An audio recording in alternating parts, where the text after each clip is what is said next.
Nagbabalik ang PTV Balita ngayon. Inatasan na ni Pangulong Ferdinand R. Marcos Jr. na simulan ang pamamahagi ng ayuda sa mga driver sa susunod na linggo. Hakbang ito ng pamahalaan para maibsan ang matinding epekto ng pagsirit ng presyo ng produktong petrolyo. Ayon sa Department of Social Welfare and Development, 5,000 pisong ayuda ang sisimulang ibigay sa Martes, March 17.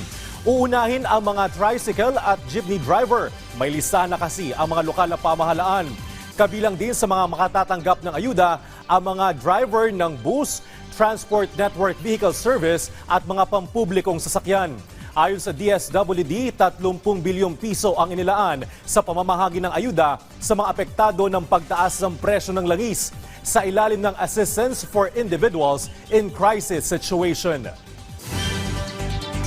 Samantala, alamin naman natin ang iba pang balita sa PTV Davao mula kay Jay Lagang.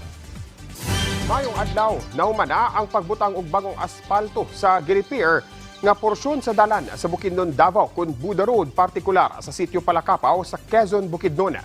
Kini nga dalan ang naguba atol sa landslide natong Oktubre tuig 2025. Human sa mga repair ug safety works, subling kiablihan ang mong dalan sa limitadong ihap sa mga motorista natong Enero ning tuiga.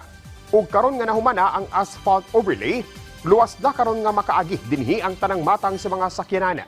Sumala sa lokal nga kagamhanan sa Quezon ang paspas nga pag-repair sa dalan, dakong tabang sa ilang lugar, ilabi na sa pagbalik sa normal nga dagan sa biyahe ug panginabuhi. Kini nga proyekto gihimo subay sa direktiba ni Pangulong Ferdinand R. Marcos Jr. aron nga maplastara, mahimong mas komportable ug mas luwas ang biyahe sa mga motorista alang sa mas hapsay nga serbisyo ug komersyo tali sa Davao Region ug Bukidnon Province.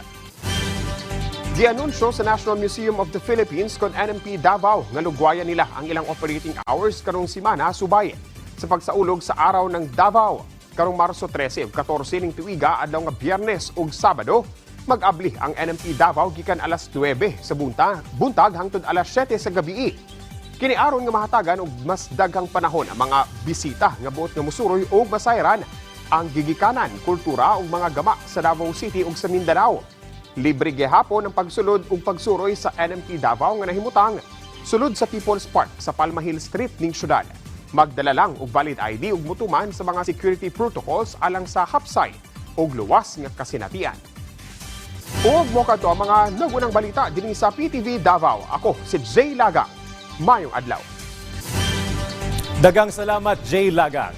At yan ang mga balita sa oras nito. Para sa iba pang updates, i-follow at i-like kami sa aming social media sites at PTVPH. Ako si Bernard Ferrer para sa Pambansang TV sa Bagong Pilipinas.